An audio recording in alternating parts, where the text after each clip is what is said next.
Vamos a comenzar. Como algunos de ustedes saben, porque han participado en otros foros, pero veo muchas caras nuevas, convocados seguramente o por los panelistas o por la importancia del tema que vamos a tratar también. El ciclo de foros es una ampliación de puntos de vista que la Fundación pretende a través de temas del amplio espectro social que se centran en el tema de la salud. Entonces, así fue como encaramos en un ciclo de tres paneles el tema de la infancia y la adolescencia, viéndolo en el amplio espectro también de la problemática que plantea. Que ustedes a lo mejor, no sé si trajeron los libros, porque se edita con posterioridad a la charla o a los paneles, se edita, de modo que está libre y disponible el libro, el tema de la mujer, que no está publicado todavía porque es muy reciente. Y ahora encarábamos el de la vejez. El de la vejez, aparte de las razones humanísticas o morales para enfrentarlo, está muy claro que en el mundo moderno la proporción de mayores viene creciendo, con ritmo desigual según los países y las regiones, pero el fenómeno es universal. Los chicos se mueren menos, pero también, como la natalidad baja, constituyen proporciones en descenso de la población global de los países. Y los mayores van expandiendo su presencia, con todas las altibajos y las diferencias que suceden en regiones distintas. Uno se acuerda de algunos cálculos que decían que con la aproximación que se pueda, que en el siglo XIX solamente 1 de cada 5 chicos alcanzaba los 5 años de edad. En muchos países de Europa, no Asia o África, en muchos países de Europa, siglo XIX, esto ha cambiado. Los chicos viven y llegan a viejos. Lo que pasa es que hay proporcionalmente menos chicos, paulatinamente. Entonces, esta es una problemática que enfrentan todas las sociedades y la enfrentan en distintos campos. Yo diría que en términos argentinos y comparándose con Latinoamérica, de ninguna manera los argentinos estamos peor, para nada. En términos latinoamericanos, seguramente nosotros tenemos una proporción más alta de personas mayores de 60 o 65 años, y además tenemos una proporción de las más altas del continente en términos, por ejemplo, de pensionados, jubilados, pensionados. Y tenemos también, en otro de los problemas serios de los adultos mayores, como se les llama ahora, tenemos también una organización sanitaria, que es un ícono nacional. Ustedes vean que una de las pruebas de que es un ícono nacional es que nadie quiere recordar, como se hace con otras leyes que se quiere denostar, que fue producto de una dictadura.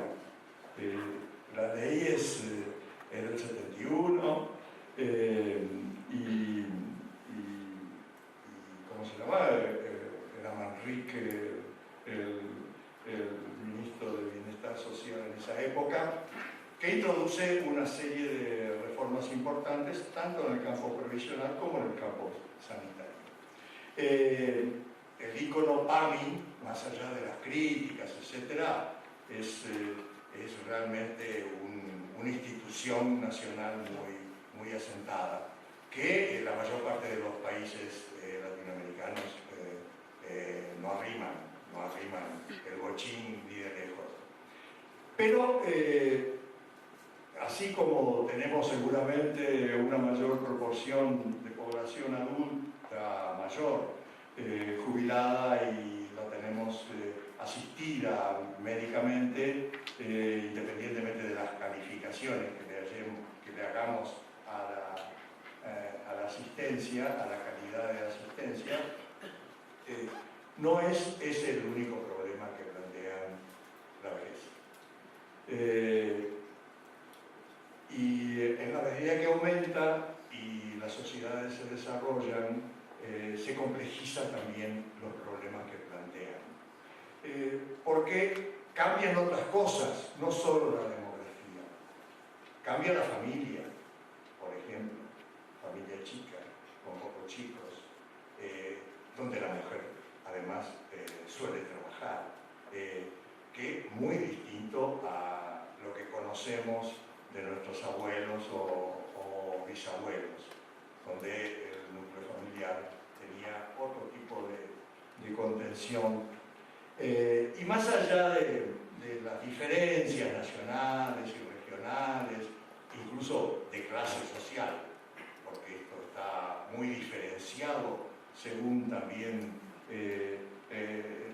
la pertenencia a determinados tratos socioeconómicos o no, más allá, el cuidado de los viejos se ha transformado en un problema integral que rebasa mucho el mantenimiento del ingreso y la provisión de atención médica. Por eso hemos invitado, en este caso, a dos panelistas que vienen dedicándose a esto desde ángulos distintos desde hace mucho tiempo.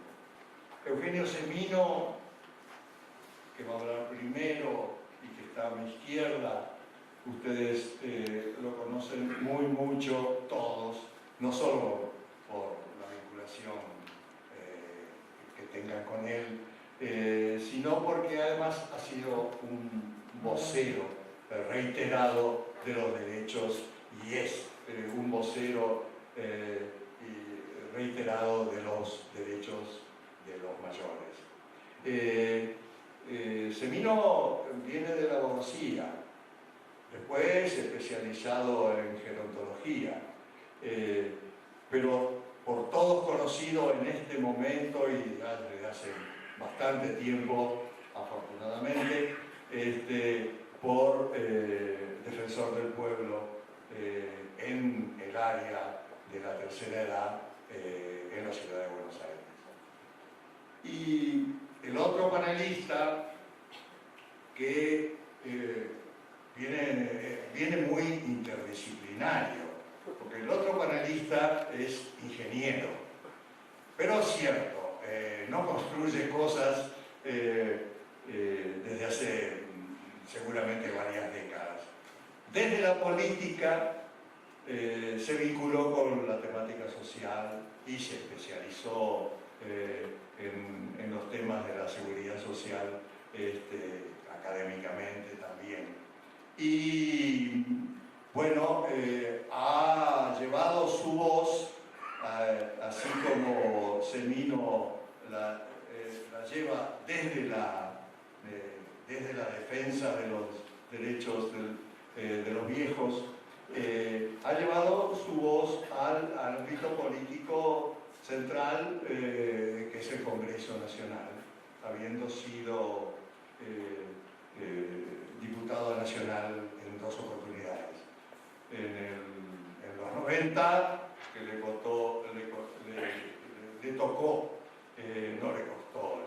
tocó oponerse a la reforma previsional, y ahora, viendo un poco qué puede aportar en este terreno. Por eso le voy a dar la palabra en el orden planteado, y bueno, después de que se agote esta primera presentación, les voy a pedir a ustedes que también aporten.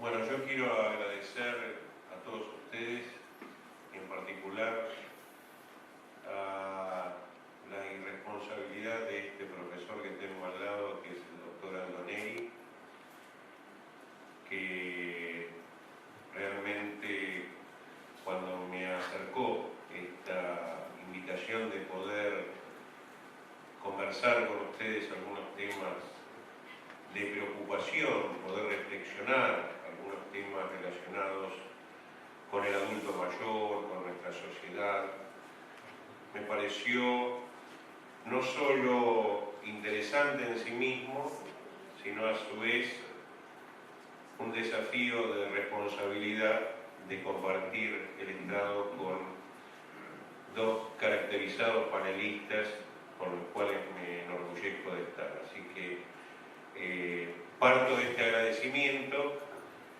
agradezco la presencia en particular de la doctora Mónica Roquet, directora nacional del adulto mayor en Argentina desde hace muchos años, y la dedicación que de cada uno de ustedes tienen para con este tema y la sensibilidad que se tiene para con este tema.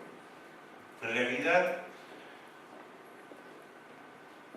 mi idea era hablar un poco de la problemática desde algunas cuestiones que hasta tienen que ver con lo subjetivo. Diría que podemos empezar a ver la cuestión de la seguridad social desde el deseo. Y les invito a compartir un pequeño fragmento de una película que se concibió allá por los 90 y terminó materializándose en el 2004, cuyo director y guionista fue el desaparecido Carlos Santiago Oves, que se llamó Conversaciones con Mamá, cuyos protagonistas son China Zorrilla, Eduardo Blanco y Ulises Dumont, a quien lo vamos a ver en este pequeño fragmento. Aprovecho para decirlo que Carlos Oves, que nos dejó hace 3 años, fue a su vez el fundador de uno de los grupos menos recordados, pero a su vez de mayor impacto en la cultura argentina, que fue el Grupo Octubre en la década del 70, junto a Norman Brisky, haciendo un trabajo de teatro social realmente de gran repercusión hacia lo que fueron los 30 años posteriores a aquella experiencia, ¿no es cierto?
Y dale, ahora toca.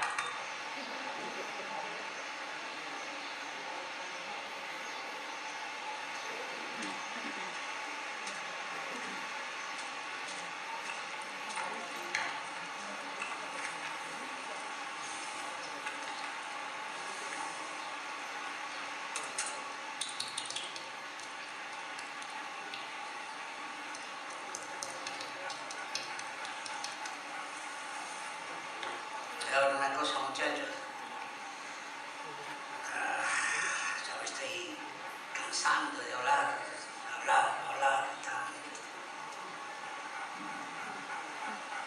Ya no soy el de antes.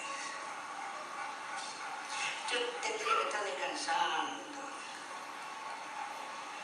sintiendo como el placer del trabajo realizado. Pero la vida no me deja. Siento que tengo que seguir. Y lo peor es que cuando creo que toco fondo, algo me ronronea y me dice: vale la pena, vale la pena, vale la pena.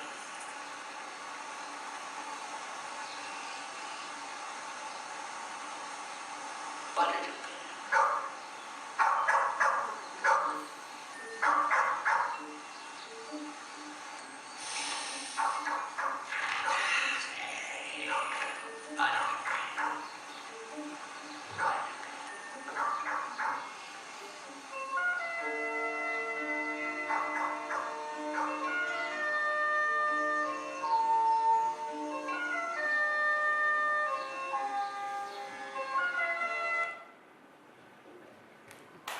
Bueno,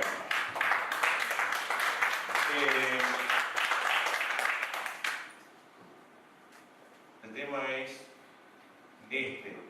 si vale la pena. Y en realidad, por eso la idea es ver la seguridad social desde una óptica, desde una perspectiva contrahegemónica. Verla multidimensionalmente. A veces hacemos un reduccionismo de seguridad social a uno de sus temas, a uno de sus pilares. A veces se le emparenta casi exclusivamente con lo previsional. Sin embargo, como comentaba Aldo en la presentación, el esquema es mucho más amplio.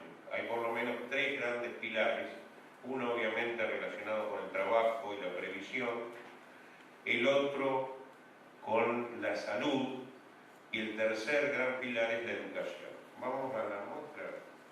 Por eso, bueno, esto de plantear la seguridad social con una mirada contrahegemónica, en realidad lo que pretende es romper un criterio nihilista de nuestra sociedad contemporánea, donde parecen fracturarse todos los vasos comunicantes del diálogo.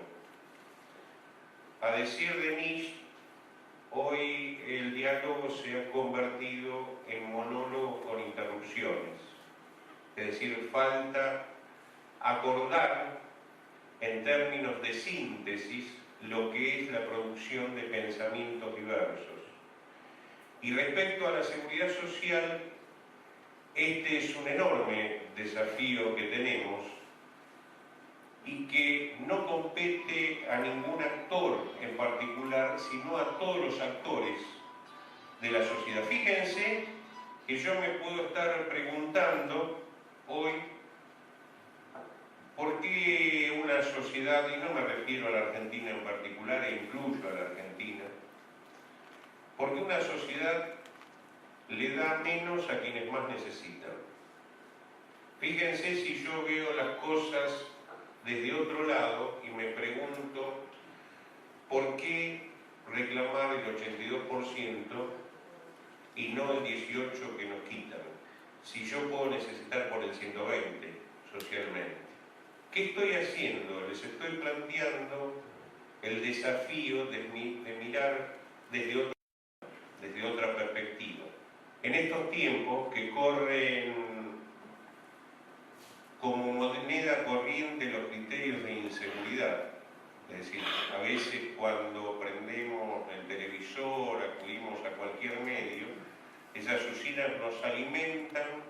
en un sentimiento de inseguridad que se plantea como inseguridad individual permanente. Vemos una enorme cantidad de supuestos hechos de inseguridad individual por día. Y a partir de eso, nos preguntamos si en realidad eso que estamos viendo es inseguridad individual o falta de seguridad social. Y a partir de esta pregunta es que nos planteamos si la situación de la gran mayoría de los mayores no es insegura. Pero lo hacemos desde la perspectiva de los mayores, como lo podríamos hacer de cada uno de los otros actores sociales, partiendo de que nosotros adscribimos a el ciclo vital como criterio gerontológico, no estratificando el concepto de vejez como un estadio determinado. Cuestión que suele aparecer estratificada cuando se la descontextúa en términos del proceso y de la evolución social. Ahí hay una definición de seguridad social convencional. Son simplemente el planteo de las decisiones, acciones y también las omisiones que llevan adelante los gobiernos para solucionar los problemas de la sociedad en un momento determinado. Digo, esta es la gran definición macro. Digo, vamos pasando esto rápidamente porque es simplemente para recordar lo que todos ustedes saben, ¿no? Después, cuando vemos el envejecimiento poblacional, recordamos y repetimos de que tenemos una población envejecida, esto que también nos ilustraba Aldo en términos de cómo nuestra pirámide se ha convertido prácticamente en una estructura de urna funeraria, es decir, una baja tasa de fertilidad, con una baja tasa relativa de mortalidad infantil y a su vez, bueno, este envejecimiento precipitado que a veces no acuerda lo biológico con lo social, ¿no? Es decir, si tomamos la edad de Cristo, hoy diríamos que Cristo, desde el punto de vista biológico, fue muerto, crucificado, cuando era un joven, 33 años, ¿no? Sin embargo, si hay un chico de 33 años fuera del mercado laboral, puede llegar a ser un viejo laborativo. Así que digo, estos son los claroscuros con que nos manejamos en nuestra sociedad. Y luego aparecen cosas tradicionales, como que hacia el 2025 vamos a tener cada 4 habitantes uno mayor de 65, cosas que en realidad ahora hay una fuerte adscripción a un cuantitativismo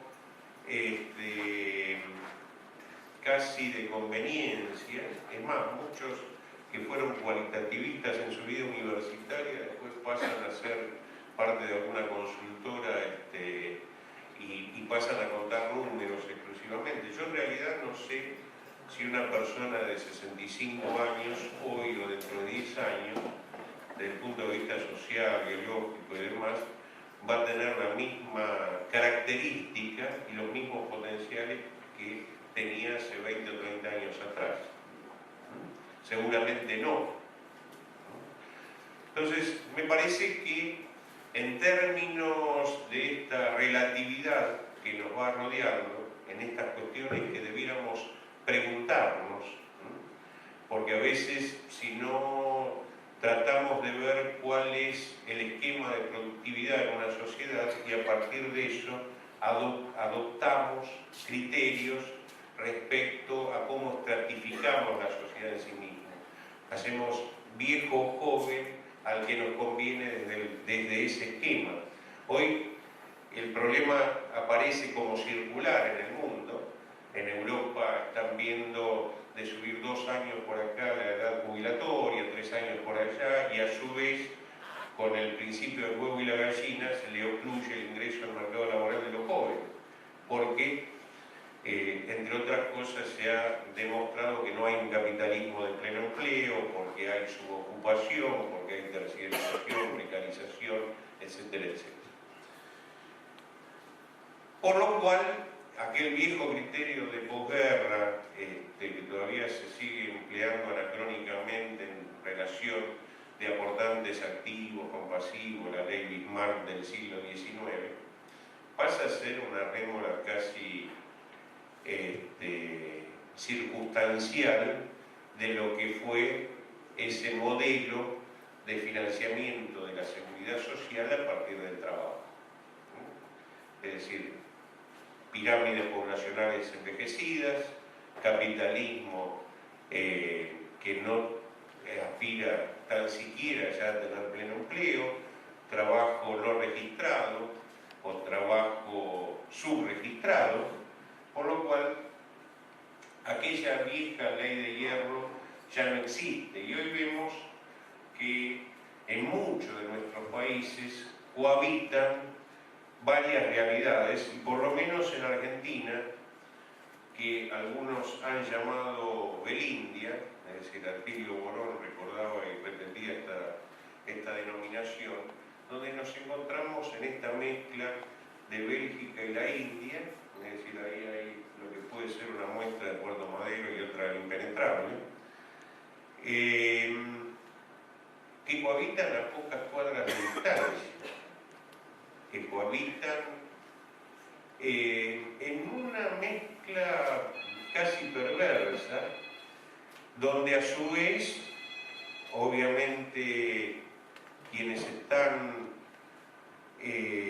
trabajando en el tema de salud saben que tenemos las enfermedades del primer mundo, problemas vasculares, las demencias, el cáncer, cohabitando con las del tercer mundo, ¿no? Las parasitarias, las infecciosas, y a su vez, bueno, como dato nuevo, toda la incorporación de las que provienen de los desastres ecológicos que se van produciendo, ¿no? Entonces, en esta rara mezcla, el diseño de política tiene que tener un concepto absolutamente dinámico, es decir, no recuperando exclusivamente lo que debe recuperarse y no solo en los títulos, que son los principios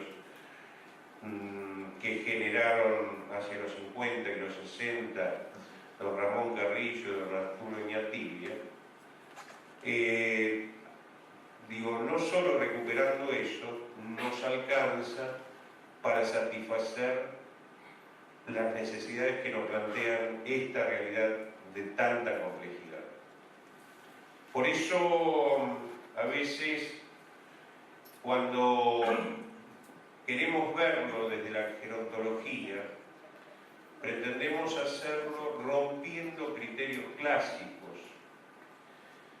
Es decir, nosotros hemos tenido, como decía, un criterio biologicista, esto de segmentos de género, de sexo, de edad, un concepto ahistórico, un concepto neutral, esto no tomamos partido, es decir, lo vemos desde nuestra expertise el tema y lo observamos desde lo halcón, no nos involucramos, es decir, el involucramiento es para otros, que lo hagan los políticos, que los hagan aquellos que tienen una decisión distinta a quienes estamos en la disciplina. Me parece que nos ha llevado a una fabulosa crisis que inclusive fue complementada por el criterio mercantilista para observarlo. Es decir, criterio mercantilista que parte de getificar el conocimiento profesional, el conocimiento científico, para tenerlo apoderado y gozar del mismo, y generarnos una buena condición de vida a través de lo que hacemos entre congresos, entre nuestro rol y poder social, etcétera, etcétera. Era un concepto, bueno, que aunado a esto, desvincula de lo social y que estuvo muy relacionado con la vieja doctrina del empoderamiento generada desde Viena del 82 y ratificada en Madrid del 2002, donde había viejos conceptualmente de probeta que poco tienen que ver con esa belindia en la cual transitamos nuestra vida cotidiana y profesional. Por eso la idea es auspiciar a la concepción de una gerontología integral y crítica que tiene que ver con lo que les planteaba y asumir intervenciones no tradicionales, generar una fuerte disputa simbólica. Es decir, hoy cuando uno habla de vejez, habla de empobrecimiento como una cuestión que viene atada conjuntamente con la enfermedad a la edad. Y en realidad esto puede ser un buen negocio para quienes no quieren ver la realidad social o para los laboratorios. No lo es para el ciudadano, no lo es para el mismo. Y esto me parece que no es un tema menor, porque esta disputa simbólica y esa preconfiguración de vejez como pobreza ha generado un gran disciplinador social que es la gerontofobia pasiva, que es el miedo al envejecimiento. Fíjense qué patológico socialmente que es esto, que no aceptar lo que inexorablemente va a pasar es aceptar la alternativa, y la alternativa a lo que va a pasar, es decir, al envejecimiento, es la muerte. Y esto, decía, es un fuerte disciplinador social, un fortísimo disciplinador social. Por lo cual tenemos que reconceptualizar, tenemos que rechazar lo que parece normal. Y para hacerlo no alcanza cada uno de nosotros, no alcanza cada uno de nuestros pensamientos, sino que es indispensable conformar un sujeto común que acepte el desafío, que salga del nihilismo en términos de la monologación y que se acepte el diálogo y la construcción en común. Esto me parece que es un tema fundamental que aparece simplemente como enunciativo y que tal vez la implementación sea la parte más difícil. ¿Por qué? Porque nos machacamos cotidianamente con que llegar a determinada edad pasa a ser un resabio social. Se supone que un tipo, porque llega a determinada edad, puede vivir con 1.800 pesos, que puede no tener sexo, que tiene que estar sometido a ser un enfermo crónico, que tiene que dejar sus condiciones de pertenencia en términos a la producción social y convertirse en un hacedor de muñequitos de peluche. Es decir, que no puede seguir generando y regenerando vida. Digo, me parece que este es un tema que yo lo planteo permanentemente como desafío. Yo, en ese caso, por ejemplo, soy un claro típico caso de envejecimiento precoz. Yo fui viejo al año y 8 meses para usar el chupete, a los 30 años fui viejo para jugar al fútbol, nunca fui bueno, y del sexo no hablo porque tengo más de 50. Es decir, la descripción de lo que debiera ser evolutivo en la vida se convierte como patológico si se lo reviste de involución permanente y de negación al deseo de la construcción del futuro. Por eso este desafío no es menor. Este desafío no es, cuando uno dice, che, este tipo se está refiriendo a la jubilación o se está refiriendo a la canasta del jubilado, no está hablando de pesos, no está hablando de pesos, estamos hablando de deseo. estamos hablando de vida. Ya me estoy perdiendo, ¿no? Bueno, a partir de este momento pueden dormir o irse. Por eso el planteo es lo que tratamos simplemente de hacer. Es intervenciones recursivas. Planteamos trabajar en todos los frentes. Es decir, no abandonar ninguno. Cuando uno aparece en televisión, más allá del narcisismo patológico que uno pueda tener, en realidad lo que está respondiendo es un proyecto de esa lucha que hay que dar en cada uno de los frentes. Es decir, no podemos abandonar esa disputa simbólica permanente. Y esto lo tenemos que hacer, insisto, entre todos, construyendo ese sujeto colectivo. ¿Por qué? Porque, recordando a Fernando Ulloa, y el tema este que hoy nos está dando tanta vuelta, el tema de la violencia, ¿no? Violencia dulce o violencia simbólica, nos lleva a naturalizar las atrocidades, estas a las cuales nos refería. Si viene un viejo a nuestro consultorio o a nuestra institución, le vamos a dar una cantidad de recomendaciones, desde una dieta hasta condiciones de vida que debe mantener. Ahora, no le explicamos cómo hacer eso con una jubilación mínima. Le vamos a decir que, como cada uno de nosotros tenemos la edad de nuestras arterias, es bueno el aceite de oliva para evitar el colesterol alto y demás, pero no le vamos a decir que vale 70 mangos la botella. Es decir, le vamos a pagar para que compre un aceite de 7 pesos. Y en términos de esos principios, nosotros elaboramos hace ya 4 años lo que es la canasta del jubilado, 3 años, perdón, la canasta del jubilado, que simplemente trata de aportar a esa disputa simbólica.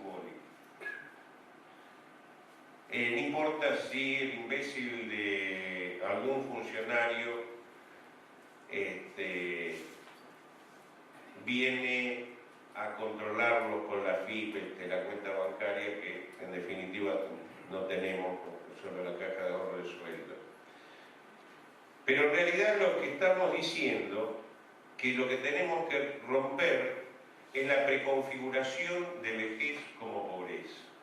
En esa canasta que elaboramos en los meses de mayo y diciembre, tratamos de poner en blanco y sobre negro esto que les vengo diciendo. Y que no tiene que ver con el gobierno de turno, con que si este grupo político y este otro. Ya me peleé con todos los gobiernos habido y por haber, así que realmente creemos que es un déficit que tenemos que enfrentar desde nuestra sociedad y que seguramente lo que tiene que tener en perspectiva la política en sí o quienes están dentro del esquema político institucional. Esa canasta hablaba por allá por el mes de mayo, que fue la última medición, de alrededor de 3.500 pesos. Hoy tenemos 4,5 millones de jubilados y pensionados que cobran 1.800 a partir de septiembre. Entonces, a ver, lo que estoy diciendo, y esto no es ninguna confrontación ni ideológica ni política, que el que supone que con esto se puede vivir es un hijo de puta.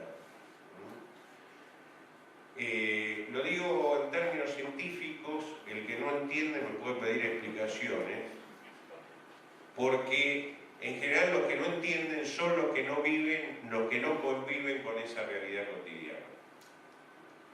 Los que no ven de carne y hueso este drama al cual yo estaba haciendo referencia. Y decía que, seguimos, ya,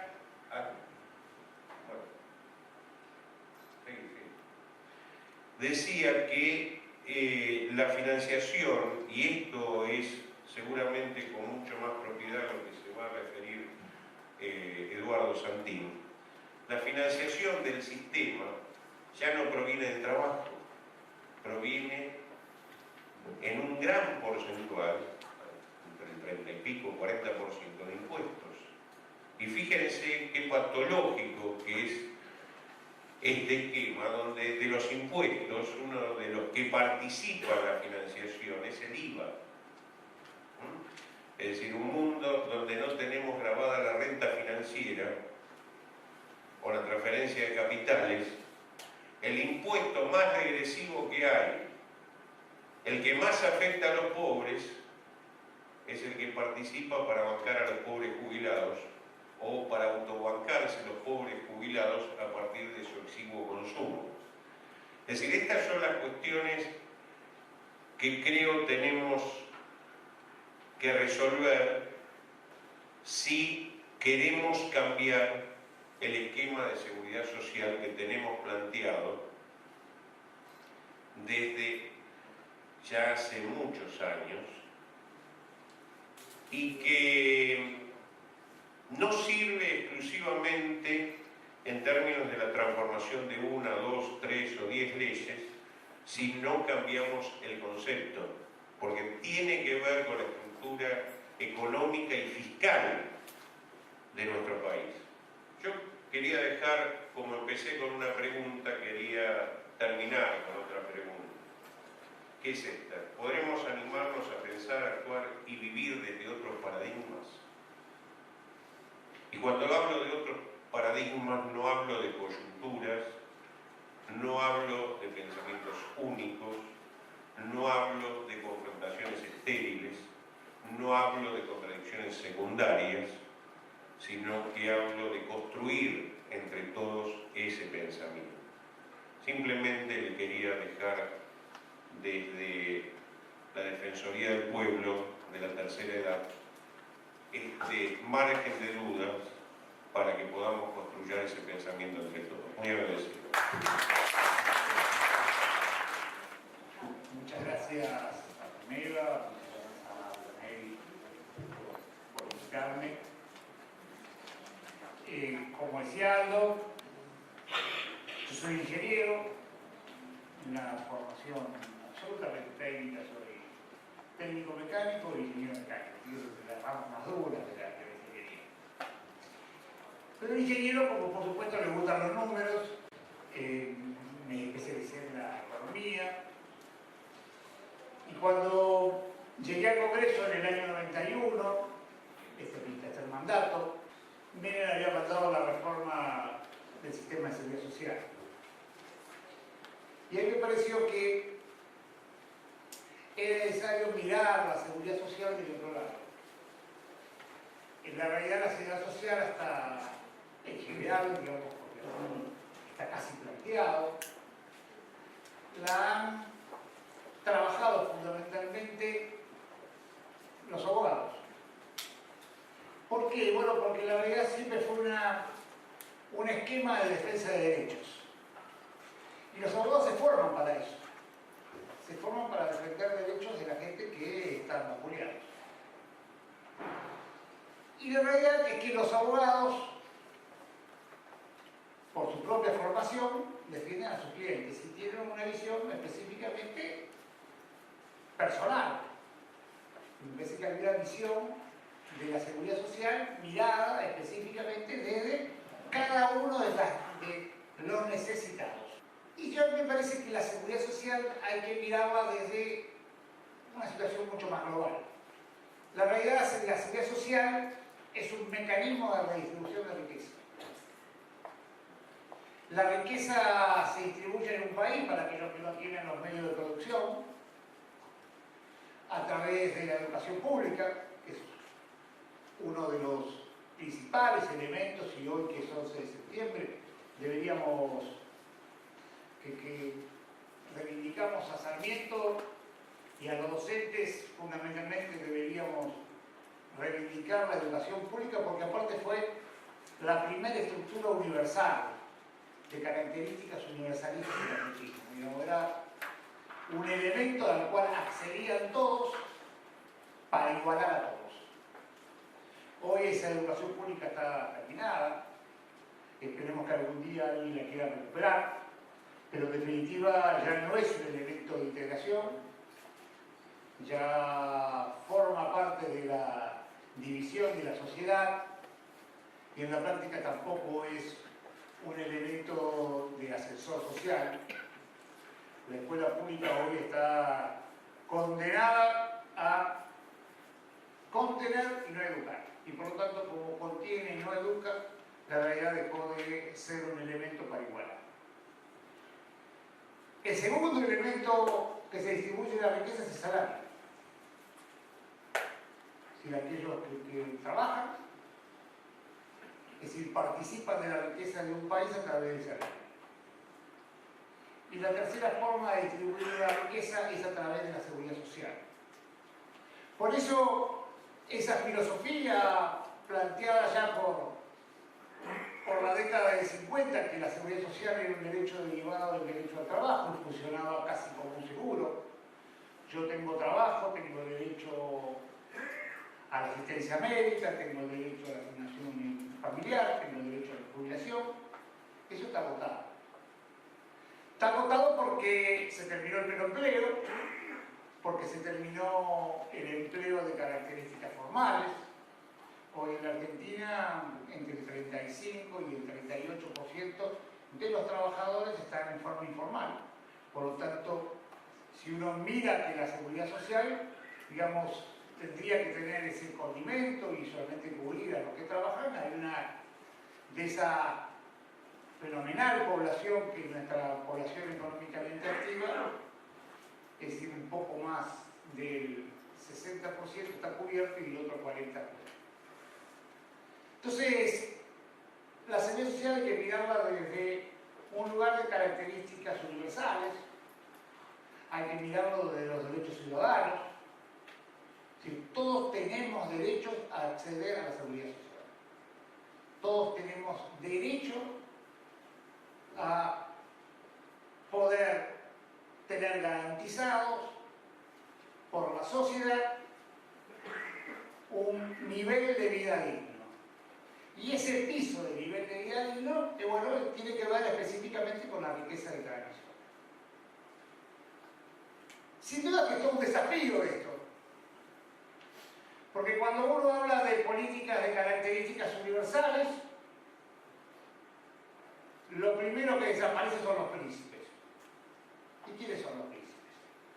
Y la realidad son los diputados, son los funcionarios, que tenemos prerrogativas para tomar decisiones, favorecer a algunos y jorobar a otros.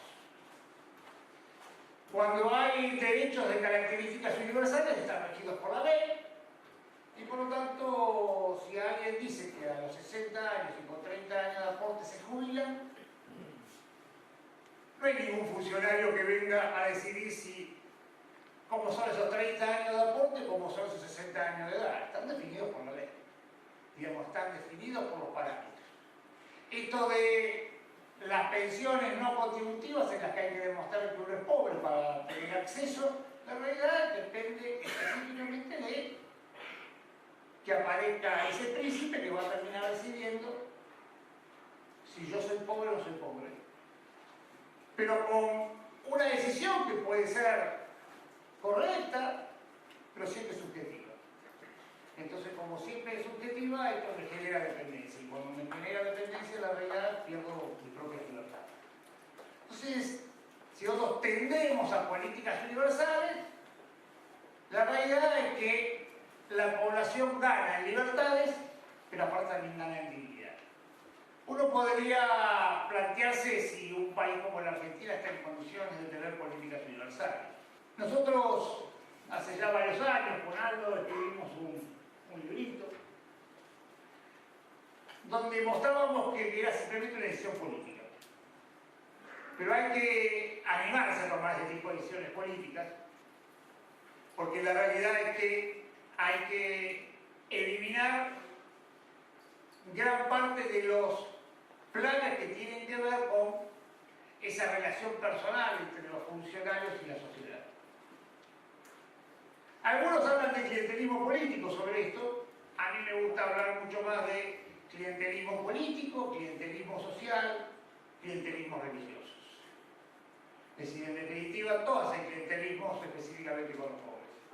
Y desde esos lugares, todos trabajan, es decir, fundamentalmente tratando de usar los recursos propios del Estado con una concepción de características personales. Entonces, me parece que el primer desafío de la seguridad social es que todos estemos en igualdad de condiciones. Uno podría decirse que este gobierno ha avanzado bastante en ese tema. Hoy tenemos casi el 95% de los adultos mayores cubiertos. Yo festejo específicamente eso. Lo que no me resigno, porque esto que era una decisión fenomenal hasta hace 4 años se acabó. Eso de jubilación para todos y todas, que había hasta el año 2008, se ha cortado. No se entiende muy bien por qué. Hoy la mujer que tiene 60 años necesita 7 años de aporte después del 93 para poder jubilarse. Un hombre que tiene 65 necesita 2 años por lo menos de aporte después del 93 para poder jubilarse. Pero justo se cortó en el momento que estatizamos el sistema, lo cual parece hasta contradictorio. El día que el Estado se hizo cargo de los recursos y que parecía que esto era una pelea que algunos dimos desde el principio, a mí me tocó el honor de cerrar el debate por mi bloque, allá por el año 93 cuando se discutió esto. Algo que hemos avanzado está como medio paralizado, esperemos que lo podamos volver a poner en marcha. Pero acá hay un tema de fondo que tiene que ver con la dignidad de las personas. Es muy importante que la gente, en función de su propia dignidad, reciba plata y no bienes. Porque esta concepción de que algunos somos capaces de manejar plata y otros son capaces nada más que de consumir bienes, esto tiene que ver con una sociedad quebrada, desigual. Entonces algunos nos creemos más importantes que otros o con mejor capacidad que otros. Entonces, que todo el mundo acceda a un piso mínimo de subsistencia es un derecho. El segundo escalón de ese piso de subsistencia tiene que ver cómo ese piso me permite acceder a un nivel de vida medianamente digno. Pero primero hay que alcanzar ese piso mínimo de subsistencia. Algunos suelen decirme cuando yo hablo de estas cosas, pero si hay, yo conozco un montón de gente que no trabajó nunca. ¿Cómo va a tener derecho a acceder a una jubilación? Yo creo que hay mucha hipocresía alrededor de estas cosas. Un amigo mío dice, ¿qué diferencia hay entre una señora que cuida hijos propios y una señora que cuida hijos ajenos? La que cuida hijos ajenos es una trabajadora y la que cuida hijos propios no lo es. ¿Qué diferencia hay entre una señora que limpia casa ajena y limpia casa propia? Una es una trabajadora y la otra no lo es. La realidad es que la sociedad argentina debería trabajar en este concepto de igualdad. Seguramente todos podemos llegar a conocer a alguien que no trabajó nunca, que logró vivir de sus padres hasta que sus hijos lo pudieron alimentar. Pero bueno, si alguien logró ese mérito, también lo jubilo porque realmente es un monstruo. Pero la concepción es que en esta Argentina hay un mecanismo desigual. Yo tengo 58 años y tengo 40 años de aporte. Algunos hechos en mi actividad privada, como técnico, como ingeniero, y luego en el Estado Nacional. Por lo tanto, cuando llegue a los 65 años, estoy en condiciones de poder jubilar. Un señor que nació junto conmigo en Tucumán y trabajó en la zafra, cuando llegue a los 65 años, difícilmente puede alcanzar la posibilidad de jubilarse.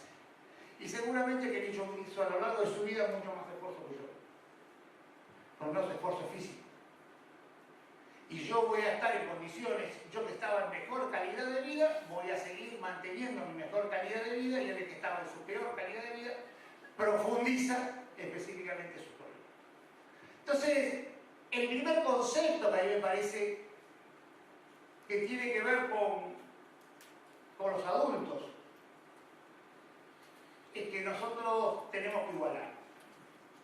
Y el piso de igualación específicamente es que es un ciudadano, que tiene derechos. Y decía bien Semino, el sistema previsional hoy se alimenta con varias fuentes. Aportes que hacen los trabajadores, contribuciones que hacen los empleadores y una serie de impuestos. En esos impuestos hay uno estos días muy en boga, que es el 15% de la coparticipación, que ahora todos los gobernadores que durante varios años, como vivieron una fiesta fenomenal, no tenían necesidad de modificar sus impuestos, ahora se dieron cuenta que sus cuentas no les cierran, no quieren pagar los costos de modificar sus políticas impositivas y por lo tanto quieren manotear plata donde puedan. Y cuando uno habla de manotear plata donde pueda, lo primero que se le ocurre es manotear la plata de la seguridad social. Porque si tomáramos la plata de la seguridad social y le sacáramos al ANSES el 15%, el ANSES estaría en déficit. Entonces, por lo tanto, eso es una guerra de pobres contra pobres, y si yo desfinancio específicamente el sistema, es decir, esta pelea que se vino, que damos nosotros, que creemos para mejorar la calidad de vida, creemos que la seguridad social tiene que tener cada día más recursos y no menos recursos. Porque aparte esos recursos que dicen los gobernadores que no tienen porque se los pide al gobierno nacional a través del ANSES, no se lo gasta vos. La realidad lo cobran 5 millones o 6 millones entre jubilados y pensionados, más 1.200.000 que son los que tienen las pensiones no contributivas. Y esos viven cada uno en sus provincias. Lo cobran 3,5 millones de chicos que tienen la asignación universal. Y lo gastan cada uno en su provincia. Por lo tanto, no es que esa plata está en otro lado. Está en cada uno de los lugares, en cada una de las provincias. Lo que hay que hacer es mejorar la cantidad de plata y la eficiencia con la cual yo manejo cada una de las cosas. Pero a mí me parece que conceptualmente nosotros tenemos que trabajar en esto de pensar que hay un sector de la sociedad que no tiene que seguir trabajando. Uno imagina llegar a la vejez para entrar en el jubileo. Es decir, para poder disfrutar ese pedazo de la vida que le queda, eso que uno intentó ganar en calidad, porque la realidad es que la medicina ha ayudado específicamente para tener hoy una expectativa de vida en la Argentina entre 78 y 80 años. Esa expectativa de vida que ha aumentado, que también ha aumentado en calidad, porque no solamente aumentó en cantidad, nos tiene que permitir vivir con algún grado de dignidad. Y para eso nosotros tenemos que tener recursos volcados ahí. Yo decía recién que tenemos los aportes, las contribuciones, pero aparte tenemos los impuestos. Va el 11% del IVA, el 20% del impuesto a las ganancias, el impuesto a los combustibles, el impuesto a los cigarrillos. ¿Y por qué si todos pagamos impuestos, se van a jubilar solamente algunos? Porque ¿dónde está escrito eso? Si los impuestos los paga toda la sociedad, un solo pedacito de la sociedad son los que tienen derecho a poder, digamos, tener una prestación. Entonces tenemos que avanzar seriamente hasta estas políticas universales. Y las políticas universales tienen que estar por ley, no por decreto. Porque saben que hacen los decretos y generan inseguridad. Nadie tiene la seguridad que la asignación familiar universal sigue a lo largo del tiempo. ¿Y por qué? Bueno, porque está por decreto. ¿Por qué no está por ley? Y porque si estuviera por ley, la gente se la siente como un derecho. Si lo tienen por decreto, saben que, es decir, están activos de decreto. Y por lo tanto eso genera intranquilidad y hasta a veces un poquito de miedo. Y eso no es bueno, que se genere en el marco de una sociedad, que alguien tenga un poquito de miedo.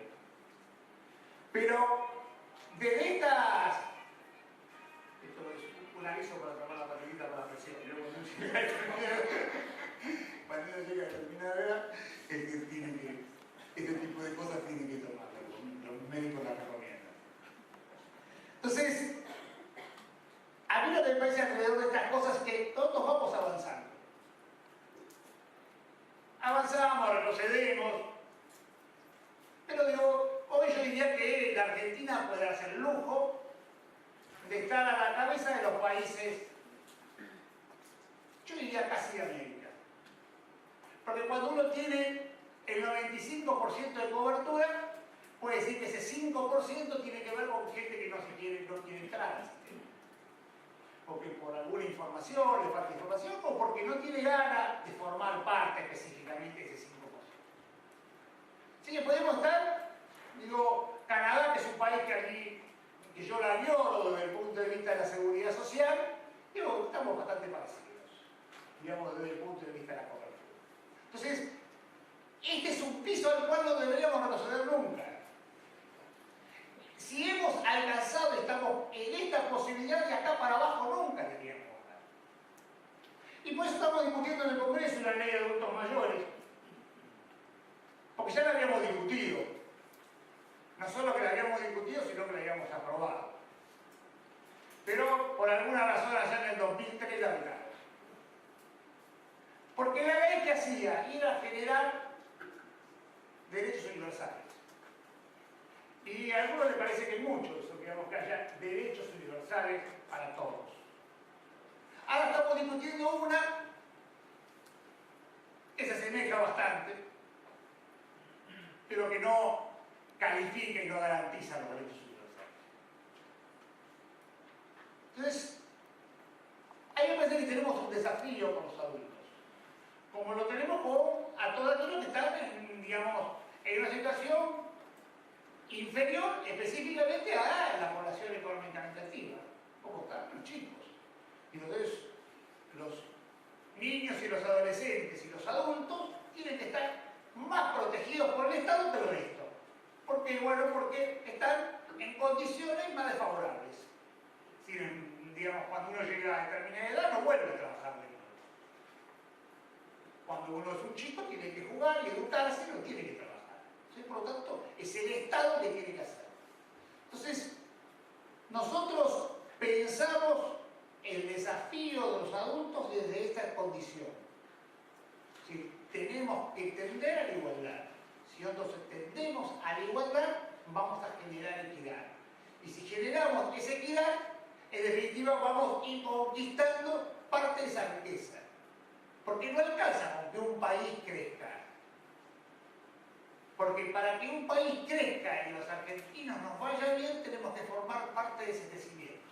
Entonces, si formamos parte de ese crecimiento, en la práctica, es decir, sentimos que vale la pena que el país crezca y se desarrolle.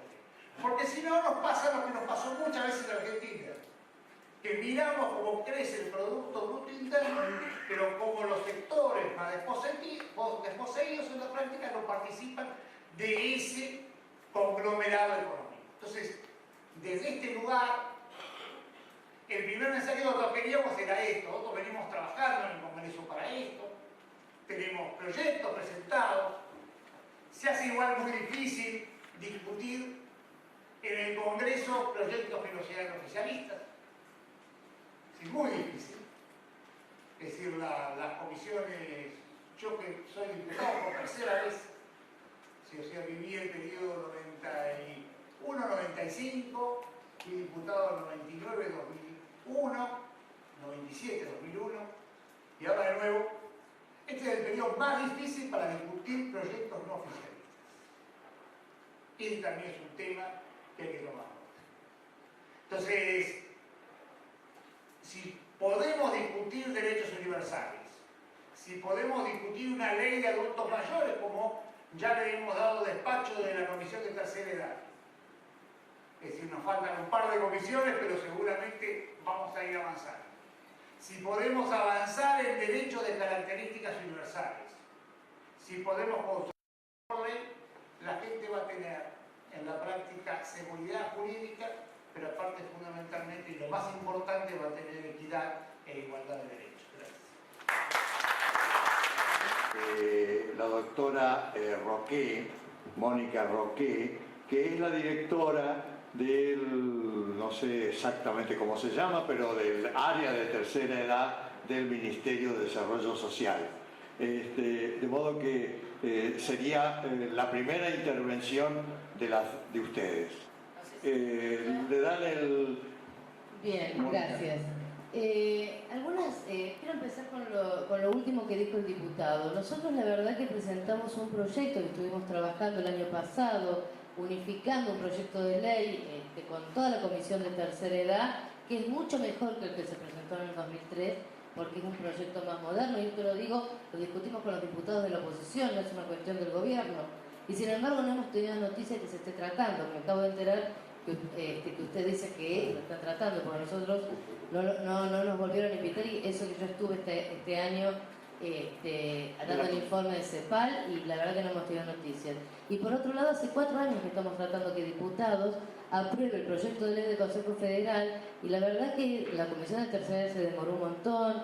Luego pasó a la Comisión de Salud, sé que ahora está el presupuesto, pero también a nosotros nos cuesta horrores que el tema de adultos mayores se vea como una prioridad en la Cámara de Diputados o en la Cámara de Senadores, sea de la oposición o del oficialismo, porque el tema de adultos mayores es un tema invisible.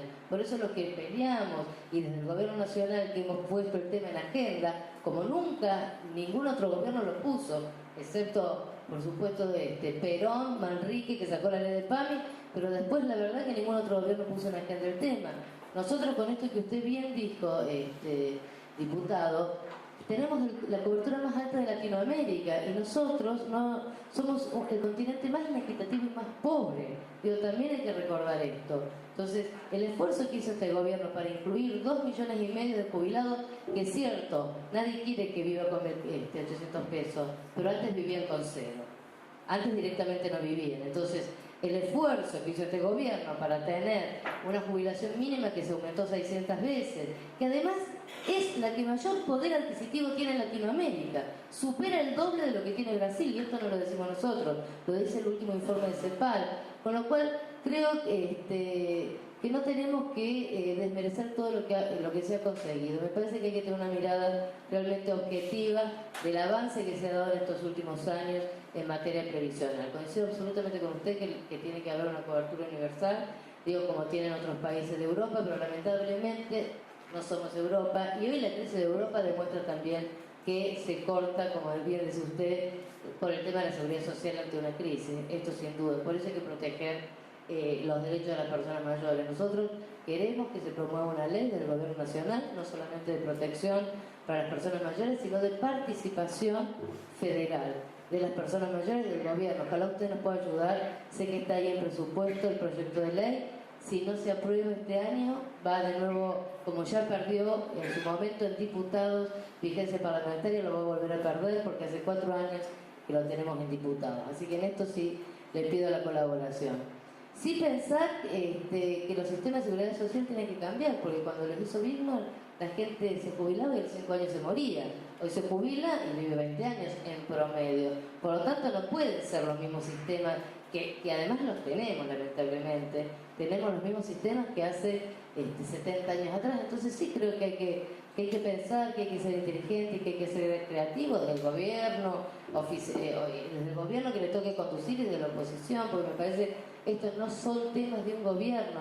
España hizo el pacto de la Moncloa con estos temas. Deberíamos nosotros también poder hacer lo mismo, porque son temas que trascienden a un gobierno.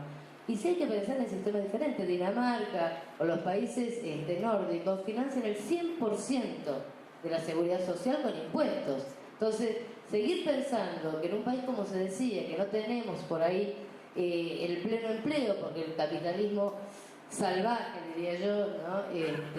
Ha hecho que las peleas por el empleo son mucho más difíciles, evidentemente hay que pensar otro sistema. El sistema está en crisis, no el argentino. Europa, el sistema europeo, el más consolidado, de los países más desarrollados, está en crisis, por lo tanto hay que ser inteligentes para pensar nuevos sistemas. Después sí, con respecto, Eugenio, hay un informe de la OIT, y esto digo para que no nos creamos siempre los versos, de que si los adultos mayores se jubilan más tarde le quitan el trabajo a los jóvenes. No es así.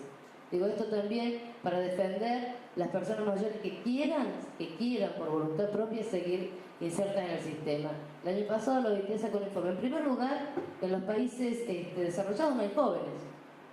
Digo, por lo tanto, ahí sí hay que cubrir una mano de obra que no la hay.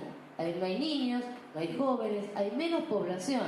Por lo tanto, realmente, aquellas personas que voluntariamente quieran quedarse en el mercado laboral, no hay que excluirlas, no hay que echarlas. A mí algo desde mi país que me parece un error es que un profesor en cualquier universidad nacional, al cumplir los 70 años, se lo eche, cuando tal vez esté en la mejor etapa de su vida para transmitir conocimiento. Entonces, a mí en esto sí me parece que debería ser voluntario. Pero digo esto porque el error por ahí es pensar que si hay que jubilar a los viejos para que entren los jóvenes. No. Bueno, por eso digo, por eso me hacía ruido eso, por eso lo quiero aclarar porque... Bueno, perfecto. Bueno, por eso quiero dar mi opinión, por ahí lo digo... Listo, perfecto, me parece genial, porque me parece que además que el trabajo de las personas mayores es diferente al trabajo de los jóvenes. Por lo tanto, lo que hay que pensar, porque además el desafío del envejecimiento es absolutamente nuevo. Nunca nadie jamás en la historia de la humanidad tuvo o va a tener la proyección del envejecimiento demográfico que tiene no solamente nuestro país, sino el mundo. 1 millón de personas al mes cumplen 60 años y más en el mundo. Por lo tanto, hay que repensar el rol de la persona mayor, qué va a hacer durante el periodo más largo de su vida, que es la vejez. Digo, acá necesitamos realmente poner en debate cuál es el nuevo rol social de las personas mayores, que no necesariamente tienen que ser jubiladas, que no necesariamente. Entonces, bueno, un poco estas reflexiones, y obviamente me hubiera gustado escuchar un poco más del tema, ya que estamos en FEMEB y soy médica, un poco más del tema de salud, porque yo creo que ahí sí tenemos un problema. Yo sinceramente creo, yo he hablado con los decanos de la Facultad de Medicina, porque la Argentina tiene 3.300.000 más o menos menores de 5 años y casi 6 millones mayores de 60. Sin embargo, la materia de geriatría no existe en la Facultad de Medicina. Y a mí, para recibirme de médica, me obligaron a estudiar pediatría. Y así sucesivamente. Entonces, hay algo que estamos haciendo mal los médicos. Estamos formando médicos para atender una realidad que no existe. Por ejemplo, en Europa no hay pediatras. Ya prácticamente no se forman pediatras. Entonces, acá sí deberíamos estar pensando... Claro, hay pediatras, pero la materia ni siquiera es optativa en las facultades de medicina de ninguna de las universidades nacionales de la República Argentina. Creo que ahí sí tenemos un tema que por ahí la Federación Médica nos podría ayudar. Hay que poner el tema en la agenda de las facultades de medicina. Sí, el sistema de salud, y esto lo hablábamos con Eugenia, las obras sociales no tienen prestaciones geriátricas. Creo que ahí sí tenemos que ser bien feroces a la hora de pedir que la prestación geriátrica deba estar incluida en el vademecum obligatorio de todas las obras sociales, sean nacionales, provinciales, de las prepagas. Parece que ahí sí tenemos un déficit importante que debemos trabajarlo, y que obviamente le pido ayuda a los tres para que nos ayuden al gobierno nacional a poder incidir más en estas políticas, que no son solamente del gobierno, como dije, deben ser políticas de Estado, y además involucrar también a la sociedad, y además involucrar a toda la sociedad, porque la discriminación negativa no es parte ni de un gobierno ni de una oposición, es de toda la sociedad. El hecho de que no esté de geriatría en la Facultad de Medicina no forma parte de un gobierno, que no exista la especialidad de geriatría prácticamente. Realmente es una falla muy importante lo que tenemos. Así que bueno, nada, un poco redondear, comparto muchos de los criterios vertidos en la mesa, otros no los comparto, pero creo que todas las opiniones suman. Me encanta el disenso, para que del disenso pueda surgir realmente una propuesta superadora que ayude a vivir mejor a las personas mayores. Gracias. Gracias, Mónica. Sí, realmente encantada de estar participando de este foro, porque todo lo que hagamos, escuchemos, pero fundamentalmente hagamos por nuestros queridos mayores, va a redundar en una mejor calidad de vida de ellos indudablemente. Yo pertenezco a la provincia de Buenos Aires, trabajo en la Cámara de Diputados de la provincia con la diputada Alicia March, que deja un afectuoso saludo porque no pudo estar y en representación de ella vine yo, pero es una legisladora que está sumamente preocupada por esta temática y ha presentado en la Cámara de Diputados de la provincia de Buenos Aires un proyecto de ley sobre la promoción y protección de las personas mayores. Sintéticamente es un proyecto que crea el sistema de protección y promoción de los derechos de las personas mayores y tiene en cuenta no solo aquellos que tienen una vida digna, sino también aquellos que están más desprotegidos y que los tenemos y mucho en la provincia de Buenos Aires, velando porque en un marco de dignidad, de igualdad, puedan cumplir su sueño de tener una vejez como corresponde. Crea servicios para aquellos servicios sociales especializados, para quienes lo necesiten, donde realmente se vele por su integridad, pero no solamente para que el abuelo esté atendido y tenga su medicación, sino para que se respeten sus derechos en su totalidad y tengan derecho a la vivienda, a la vejez sana, a la educación, a la recreación, al deporte, al turismo. Es decir, lo que queremos para nosotros, para nuestros abuelos. Y obviamente esto es abrir un debate. Se pueden y quieren escuchar todas las opiniones, pero creo que allí entre todos, como nos pedían, que colectivamente nos comprometamos y cambiemos este nuevo paradigma, es la única forma de lograrlo, comprometiéndonos y participando. Muchísimas gracias por esta oportunidad de escuchar tan hermosas cosas de nuestros abuelos. Buenas tardes. Sí. Adelante. Una aclaración primero a la doctora Lástima que se fue, de que en la provincia de Buenos Aires la especialidad de gerontología existe y en las currículas de la universidad geriatría se estudia en los capítulos de medicina interna. Después son carreras de posgrado, pero hay gerontólogos. El otro tema es respecto a lo que se habla, que indiscutiblemente todo el mundo estamos preocupados respecto a esto desde el momento en que Cavallo lloró agarrado de una señora porque su papá también era jubilado, pasó 20 y pico de años y las cosas no se solucionan. Indiscutiblemente algo pasa, independiente de las buenas intenciones que pueda haber en algún grupo. La pregunta sería, sin andar en el tema, decir si hay interés en que la cosa suceda. Mientras tanto, yo pienso, y como tuve una experiencia personal no hace más de 6 meses respecto a hacer trámites para una señora desjubilada que alguien tenía, y hice yo los trámites, el maltrato, no porque te peguen, el maltrato del sistema hacia la gente mayor para realizar sus cosas, pedir una receta ciertamente algo compleja, pedir una prótesis o pedir una internación o pedir una consulta, es inmenso. Y eso no se mejora. Es decir, por un lado tendremos los planes a mediano y largo plazo, que inclusive en Argentina puede llevar 100, 200, 500 años, un delay, no sé cuánto puede llevar. Porque lo mismo, por ejemplo, respecto a la limpieza del riachuelo, respecto a millones de cosas, como puede ser los residuos de tecnología alta, que desde el año, según tengo entendido, hay un proyecto de ley del año 2006 que nunca se trató, que se había defendido todo parlamentario, de los residuos técnicos.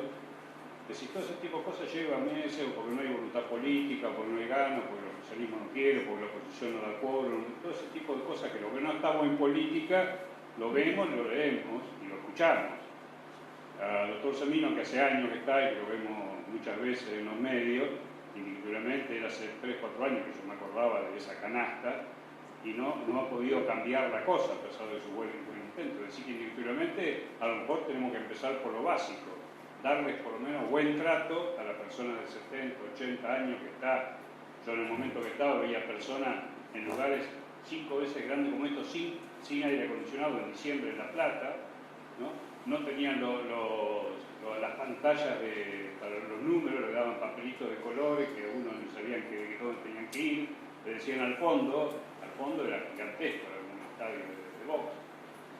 No había agua para darles, pasaban 3-4 horas y seguían estando.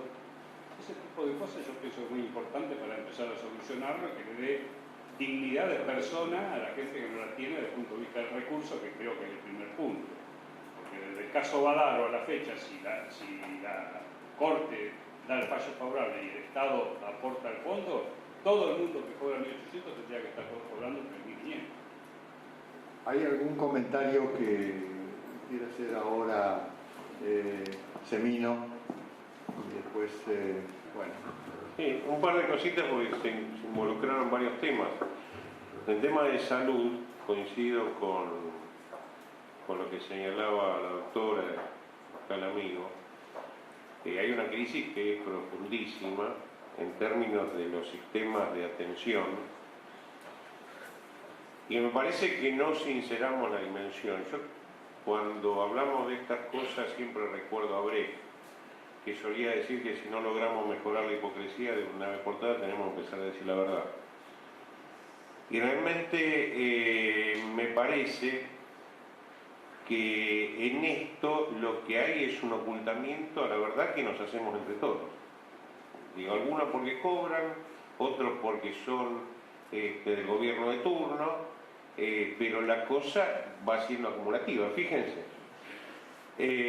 Respecto a la atención al adulto mayor, sigue vigente el decreto de excepción de mayo del 2002 que conforma la emergencia al plan médico obligatorio. La emergencia, exime a obras sociales y prepaga de dar prestaciones de tercer nivel, y directamente esto hace que hoy proliferen internaciones clandestinas, y realmente, más allá de que fuimos algún día a la justicia, que se declaró inconstitucional el decreto y demás, sigue vigente. Y obviamente refiero a esto porque no es casualidad, es decir, lo que se señalaba respecto a la conformación y la creación de la carrera de geriatría en su momento, presentada en el año 1966 por Roberto Kaplan a la Universidad de Buenos Aires, que todavía se habrá perdido la noche de los bastones largos, porque todavía no se terminó de tratar.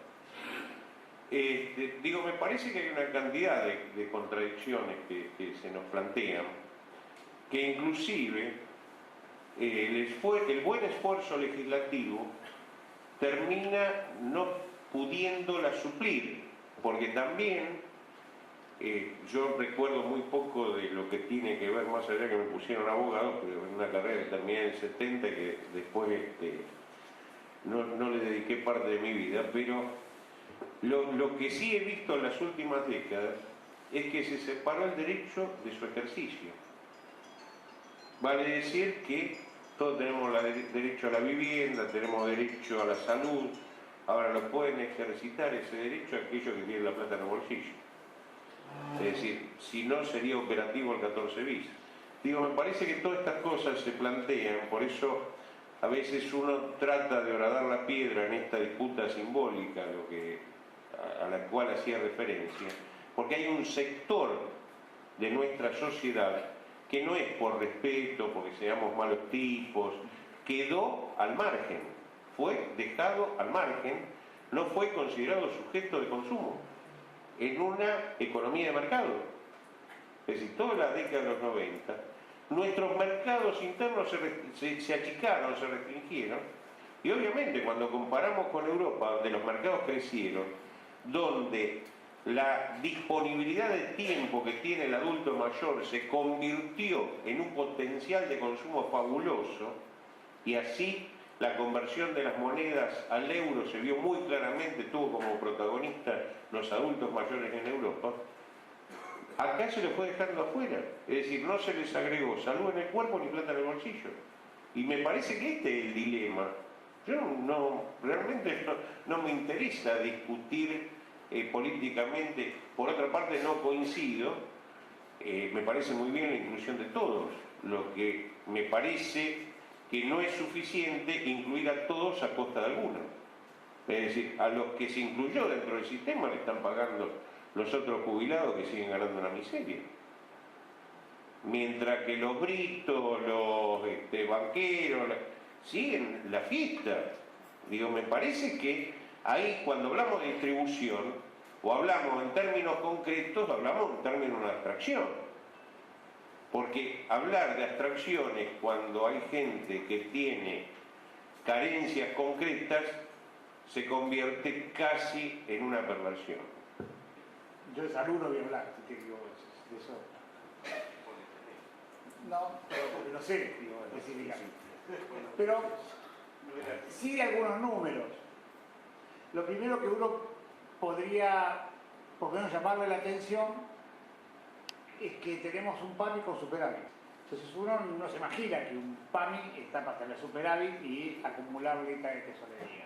Que si él quiere decir que hay una serie de prestaciones que se podrían dar y no se dan.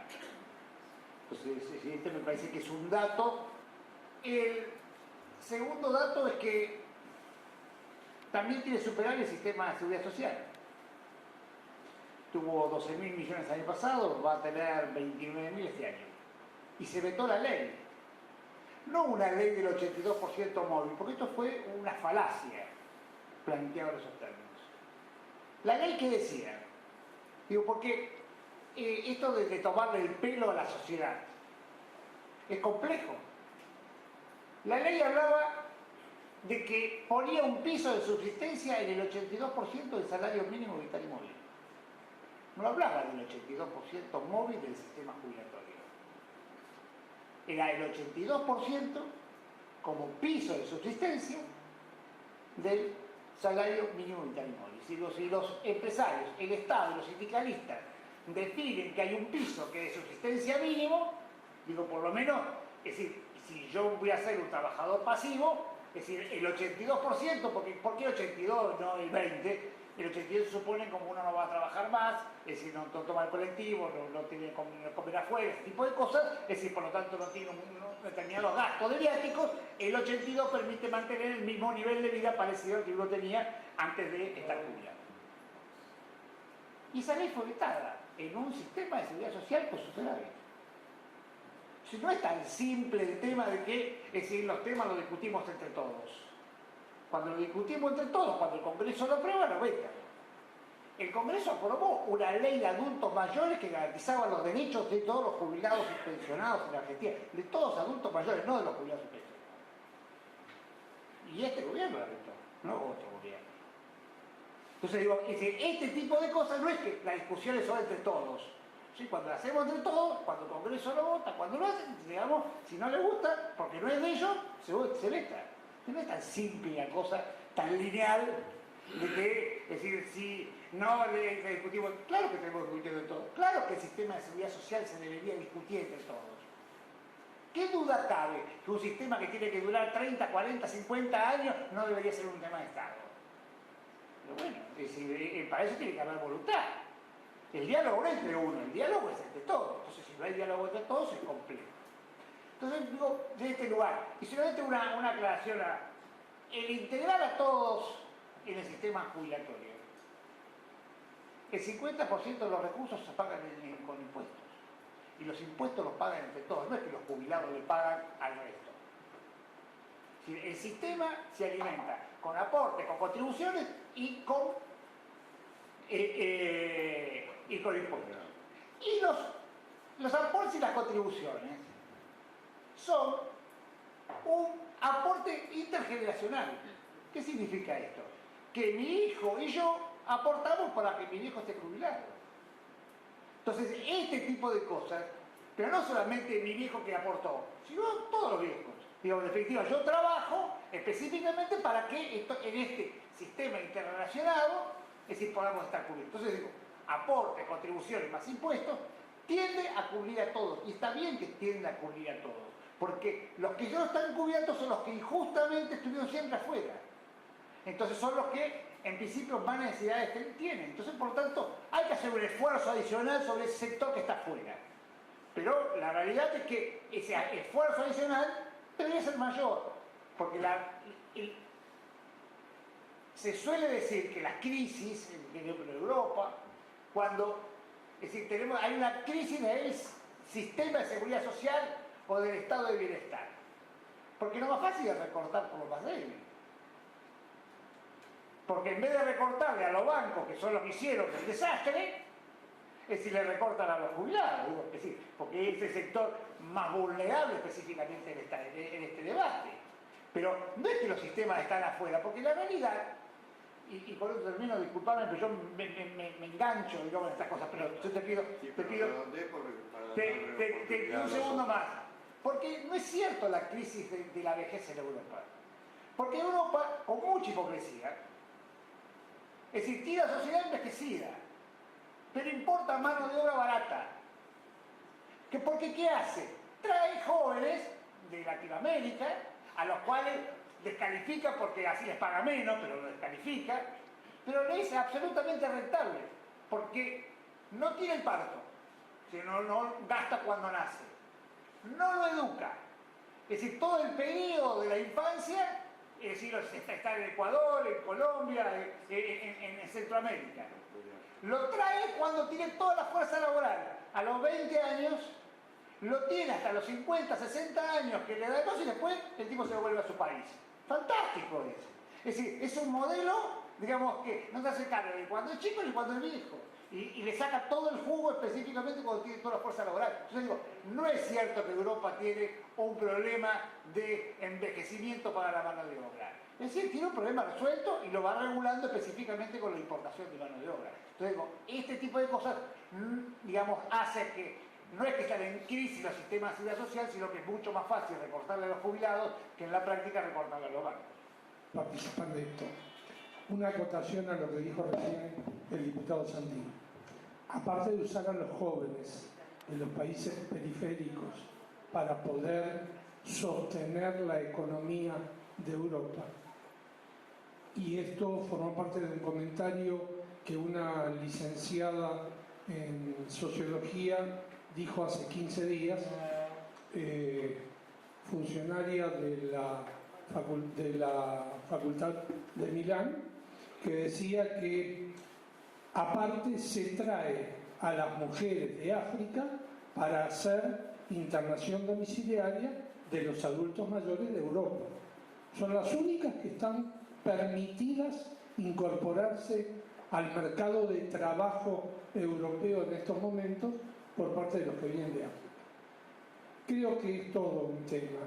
Hay dos falencias muy grandes que tenemos desde el punto de vista de la estructura de salud, que es la carencia de enfermeras, la carencia de cuidadores, la discapacidad para formarlos, pero siempre es saludable y rejuvenecedor participar de reuniones como esta. Gracias. Gracias, muy atento. Soy de Mendoza, represento al Consejo Provincial de Adultos Mayores. No soy el presidente, soy uno de los miembros activos departamentales de ese consejo y he escuchado atentamente lo que el doctor Semino, lo que usted, doctor, ha expresado y lo que el diputado también. A mí me parece que indudablemente está faltando, como decía el doctor Semino, un cambio de actitudes, un cambio de pensamiento, no solo en una parte de la sociedad, sino en toda la sociedad argentina. Porque es mucho lo que este país ha vivido fundamentalmente desde los últimos 50 años para atrás, con una serie de vaivenes, idas, subidas, bajadas. Y tenemos algo que aún no hemos podido hacer, que es reconstruir ese tejido de la sociedad que tantas veces fue destrozado. No tenemos aún una idea en común sobre hacia dónde vamos. No la tenemos. no la tenemos. Hay blancos y negros, grises, no tenemos algo así en firme. Porque desde el punto de vista de la familia, en muchos casos se ejerce una violencia sobre el adulto mayor.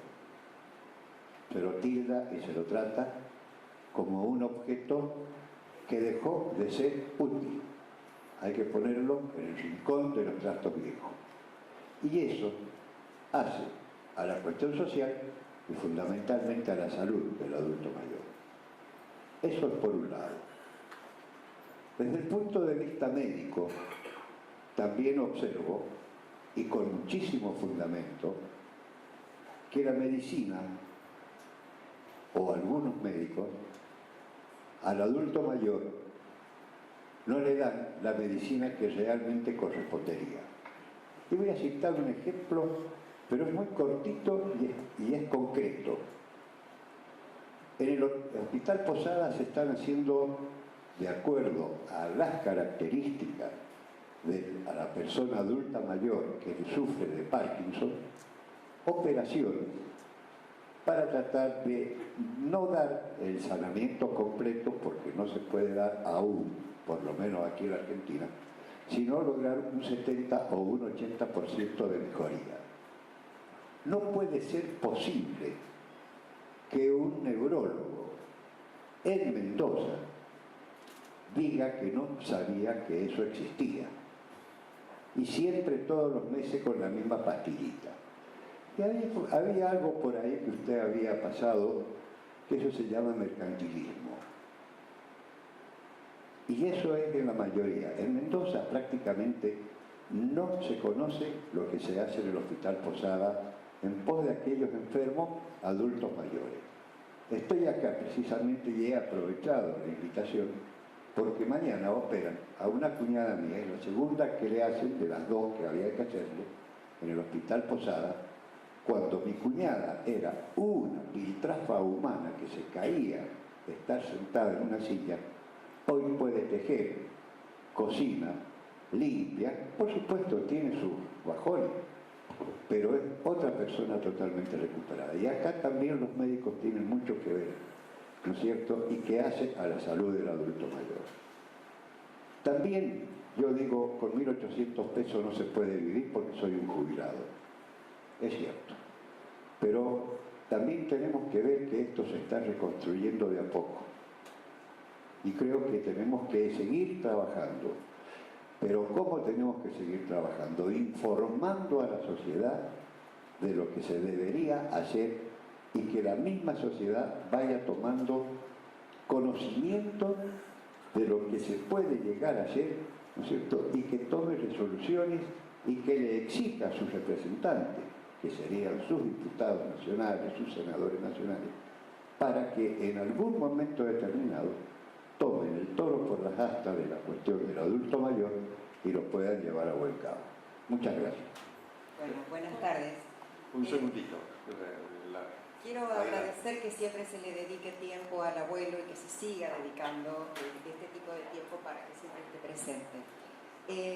Yo quería transmitir, soy médica, trabajo con abuelos y estoy en el día de hoy desde lo personal y en representación de ALMA, que es la Asociación de Lucha contra el Mal de Alzheimer. En una parte del relato Eugenio mencionó algo que dio a entender como condicionamiento social, y lo pusiste como ejemplo cuando hablaste de la alternativa del envejecimiento como, digamos así, como una posibilidad hacia la muerte, o sea que es la muerte, prácticamente similar a la muerte. Yo quería traer justamente un ejemplo que tuve esta mañana en el consultorio de una persona de 57 años, ágil, totalmente activa, que una de las cosas que decía con su patología, el sentimiento que tenía, es que como se sentía, tenía temor a deteriorarse. O sea, no a seguir con la enfermedad, a seguir triste, sino al deterioro. O sea, esto es me pareció importante cuando lo dijiste y lo quise recalcar porque es el ejemplo que tenemos en consultorio, y ya no hablamos de pacientes de 65 años, ni de 70. hablo de pacientes de 57. O sea que eso es fundamental. En segundo lugar, quería también transmitir un poco que es cierto, el tiempo de vida con el cual se vive ahora es muchísimo más. Por lo tanto, aquellos que están en condiciones sería bueno desde todos los puntos, desde nosotros, desde ustedes, desde el gobierno, que se puede incluir más al abuelo, porque justamente el bienestar de la persona mayor para no deteriorarse es seguir manteniéndose activa con un trabajo mental y un trabajo físico. De lo contrario, si se lo jubila y se tiene que quedar en su casa, ¿qué otra cosa puede hacer? ¿Cómo emplea el tiempo? Y como último, quería mencionar que Mario Strejilevich, que fue un excelentísimo gerontólogo, decía en la primera parte de su libro que si nadie cuestiona el hecho de el cuidado a un bebé y se condiciona todo alrededor para que él viva y crezca, debido a que no puede acceder a lo propio, tienen que dárselo. ¿Por qué aquellos que ya no están en condiciones? No hablamos de los abuelos que todavía pueden, sino aquellos que no pueden, aquellos que de alguna manera tratamos de cuidar en alma, en su estilo de vida y dando asesoramiento a los familiares, no se le crea también un ámbito que le permita estar realmente en condiciones de poder tener lo que corresponde en todo momento de la vida, pero especialmente en ese momento, dignidad. Entonces, todo lo que se pueda hacer desde nosotros individualmente, desde ustedes, desde las charlas, desde la política, especialmente desde la política, que se pueda lograr para un bienestar en salud, porque es lo que me compete a mí, pero en todos los niveles, desde nosotros, en representación de Alma y desde lo personal, se lo voy a agradecer muchísimo. Muchas gracias. Pero esta solicitud que hacía la doctora, que me parece muy importante, digo que el PAMI ha tenido a lo largo de su desarrollo un tema que fue muy importante, que fueron los clubes de tercera edad, que cambió la vida de miles de jubilados y pensionados. Encontraron un lugar donde poder volcar sus potencialidades. Es decir, se encontraron con gente que de su misma edad, es decir, hablaban de temas comunes, podían salir de vacaciones, es decir, podían hacer actividades físicas y culturales, todo eso. Es decir, me parece que una de las actividades más importantes que, es decir, sirvió específicamente para aumentar la calidad de vida de nuestros mayores. Ya antes alguien se jubilaba, se sentaba en la estación esperando que pase el tren y casi esperando la muerte. Digo, hoy específicamente se integra a una comunidad y participa, lo cual es muy, muy importante este tema de que se genere este mecanismo de participación. Es decir, el 25% de los jubilados y pensionados participan de los centros jubilados, es decir, faltaría el 75%, pero ese 25% realmente es muy importante y ayuda a lo que usted está planteando específicamente. La señorita. ¿Qué tal? Buenas noches, gracias por la invitación. Es muy interesante en realidad que estén combinados lo que es el tema de salud y la cuestión social. Y mi duda más que nada con el diputado, una curiosidad que me surgió, si justamente ANSES tiene superávit, ¿qué pasa con el porcentaje, si se sabe, de los posibles jubilados que hoy no pueden entrar en el sistema? O sea, el que tiene 60 y no tiene los aportes. Yo llegué tarde, o sea que no sé si se habló, les pido disculpas si es reiterativa la pregunta. Pero respecto a si se tiene una idea de cuánta gente está quedando fuera del sistema para lo que es la jubilación básica, o cuando en su momento se viene tratando y hay estimativos de hacer una posible de nuevo jubilación anticipada. Si hay ideas de cuánta gente estamos hablando, cuánto influiría en el gasto y si se sabe por qué digamos, no se puede avanzar. Bueno, aproximadamente hay unas 600.000 mujeres. Unas 400.000 mujeres que están en condiciones que podrían jubilarse hoy y que no se pueden jubilar porque no tienen los aportes. Lo cual me parece que hay que buscar una salida. A mí me parece que desde el punto de vista práctico, esto que se inventó, que se hace una moratoria, a mí me parece perverso, específicamente porque, digamos, se inventó un sistema contributivo cuando no lo es. Es decir, así que me parece que es ridículo inventar un sistema contributivo cuando no era un sistema contributivo, tendría que haberse resuelto de otro lado.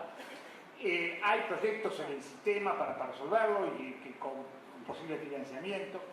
Y el segundo tema que hablas de la jubilación anticipada son más o menos, digamos, las cifras por lo menos que da el ANSES están alrededor de las 15 y 16 mil personas que están en condiciones de poder acceder a una jubilación anticipada.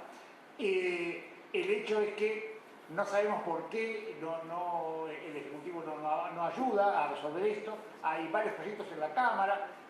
Yo podía hablar del mío, que es un proyecto muy parecido a lo que tienen los europeos, que no tiene costo para el sistema, porque, digamos, divide el costo a lo largo de la vida del jubilado, pero bajo ninguna, no hay ningún problema de costo, no sabemos por qué, digamos, y una cosa que yo te decía hace un rato, los proyectos que no vienen del Ejecutivo es dificilísimo de tratar, dificilísimo de tratar. Eso es, digo, habiendo gente del oficialismo, digo, para los temas, porque si el Ejecutivo empuja, es decir, los proyectos van por un carril fantástico.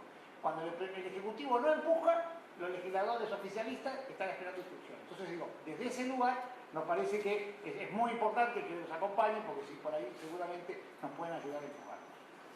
Buenas noches, mi nombre es Estela Barba, venimos del Ministerio de Trabajo, estamos en un área que se dedica a la capacitación, a la formación profesional y nuestro objetivo, nuestro propósito es profesionalizar el rol, estamos trabajando para poder aportar a la profesionalización y a la formación de cuidadores de adultos mayores, porque pensamos que es un rol que cada vez va a ser más necesario y en realidad nos hemos puesto a trabajar en eso porque veíamos que la mayoría de las ofertas o currículas para formar cuidadores tenían un enfoque muy próximo al campo de la salud y en realidad nosotros pensamos, estamos tratando de avanzar en un paradigma contrahegemónico, no sé si lo estamos logrando, pero pensamos que una persona que acompaña a una persona mayor tiene que tener quizás más competencias que tengan que ver con la recreación, con la cultura, con la capacidad de compartir consumos culturales quizás, más que considerar a la persona mayor como un cuerpo que hay que higienizar y alimentar solamente. Así que, bueno, estamos trabajando en esto y realmente nos parece muy interesante todo esto que hemos escuchado. El campo del cuidado, sí, Semina. Sí, me parece importante esta última reflexión y la uno con lo que señalaba Teresa. Acá tenemos un tema realmente muy serio que tiene que ver con la dependencia. Es decir, hoy tenemos en mayores de 65 un 26% de dependencias leves, un 13% de dependencias moderadas y tenemos un 7-8% de dependencias severas, graves. Por lo cual nos va generando no solo una dificultad dentro del sistema de salud, del sistema prestacional, sino que nos va sustrayendo de la producción a cientos de miles de cuidadoras informales. Feminizo el tema porque más del 90% se trata de mujeres. Mujeres que van dejando su vida de relaciones, su vida laboral, la crianza de sus hijos, su sexualidad, en pos de acompañar el proceso de esa dependencia. Y que encima las criminalizamos cuando esa dependencia va en aumento, cosa que en general ocurre. Entonces ahí tenemos un problema muy serio, no es un problema argentino en particular, pero es un problema que tenemos que visibilizar socialmente. En España se sancionó la ley de dependencia, que tiene que ver con estas cosas. Me parece que hay una retracción de los estados a tomar el tema porque implica cumplir con deberes que hoy quedan ocultos a partir de esa mujer que se sacrifica, ¿no? ¿Alguna última intervención? Sí. Hola, buenas tardes. Gracias por la invitación. Mi nombre es Cecilia, soy del Instituto para la Igualdad de Oportunidades de UTGRA. La UTGRA es el Sindicato de Gastronómicos. Realmente dentro de nuestro universo de adultos mayores son trabajadores jubilados, con lo cual hay muchas de las problemáticas que acá se plantean que no las tenemos adentro de nuestra comunidad, ¿no es cierto?, la comunidad de gastronómicos. Pero claramente, como joven, veo la crisis de valores que también se manifiesta en este lugar. Todos creo que estamos viendo las publicidades de ANSES que hay por distintos lugares, que dicen llamalo a tu abuelo, ayudalo, averigua cuándo cobra en internet, el tema de la brecha digital, ¿no? Pero por otro lado está la contradicción de que tanto el sistema de seguridad social como ANSES, como PAMI, tienen superávit, habiendo tantas necesidades en los jubilados, ¿no? Y en los abuelos por lo general. También decía el señor que hay un 25% nada más de jubilados adentro de los centros de jubilados y claramente les cambia la vida. Nosotros tenemos centros de jubilados y puedo comparar cómo les cambia la vida a una persona que participa en un centro de jubilados a aquella que no participa. Entonces, más allá que por la cuestión económica este problema, pasa por otro lugar, pasa por la parte de la inserción, por la parte de la conciencia social en cuanto al adulto mayor. Por eso pongo a disposición nuestro Instituto para la Igualdad de Oportunidades para acompañar cualquier iniciativa que tenga que ver con el crecimiento, ¿no?, como sociedad en cuanto a esta temática. Gracias. Pero, y uno registra inevitablemente también las ideas que le son más afines. Y yo, por ejemplo, para dar algunas buenas noticias, también daría alguna mala. O alguna mala o algún mal comentario. Entre las buenas noticias yo diría de que hay una amplia coincidencia de lo que se dijo en la idea de caminar hacia un sistema universalista. Y esto me parece muy importante, porque estamos en la transición muy desprolija, como cambian las sociedades, y nosotros, además, culturalmente, estamos muy condicionados a la desprolijidad histórica. Entonces, en este momento, uno percibe esa coincidencia.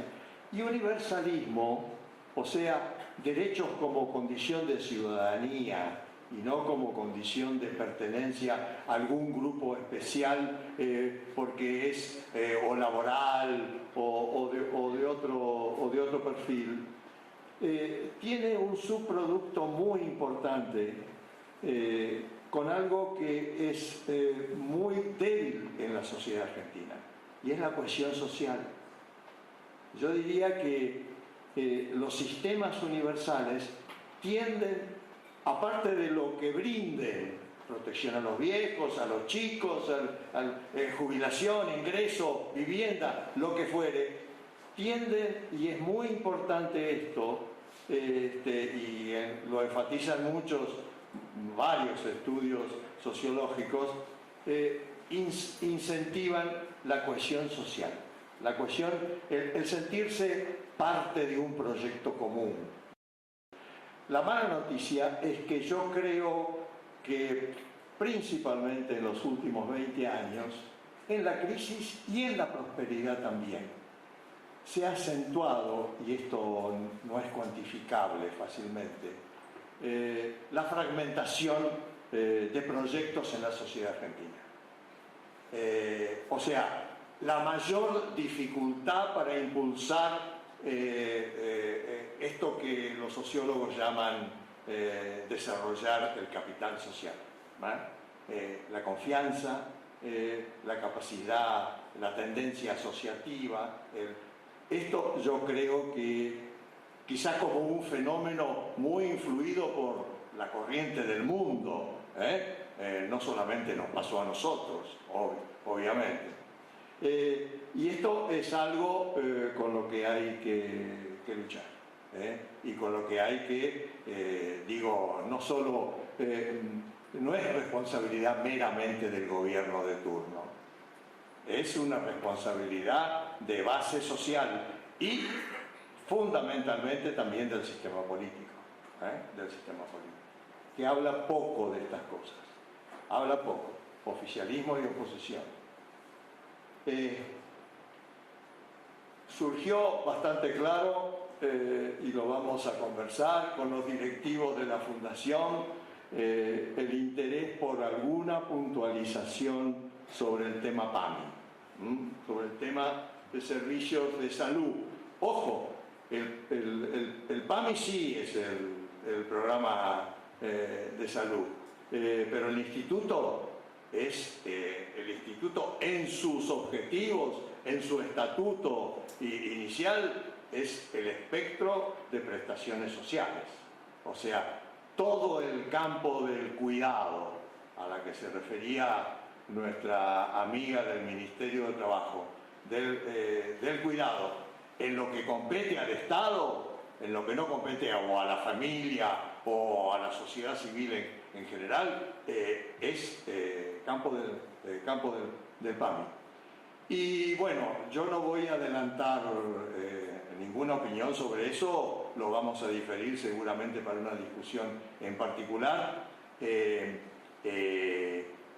pero sí decirles que lo que es, en definitiva, la orientación que tenga el PAMI es una influencia muy protagónica para el conjunto de salud, del sistema de salud en Argentina.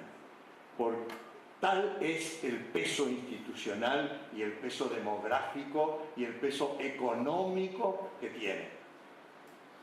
Uno no puede pensar en una política de medicamentos, por ejemplo, sin estar atendiendo a lo que se hace con el PAMI.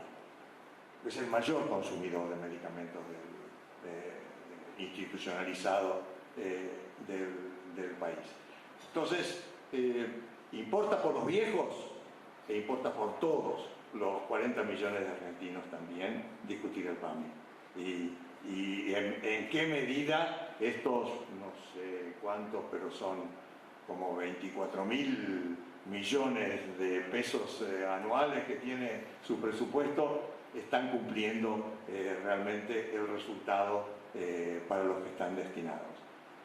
Por eso lo retomaremos, como seguramente vamos a retomar muchos de los temas que se han barajado acá, y yo quiero agradecer en nombre de la Fundación a ustedes, primero por costearse y por el interés evidenciado.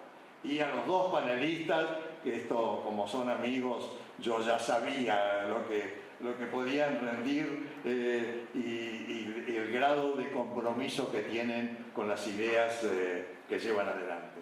Muchas gracias.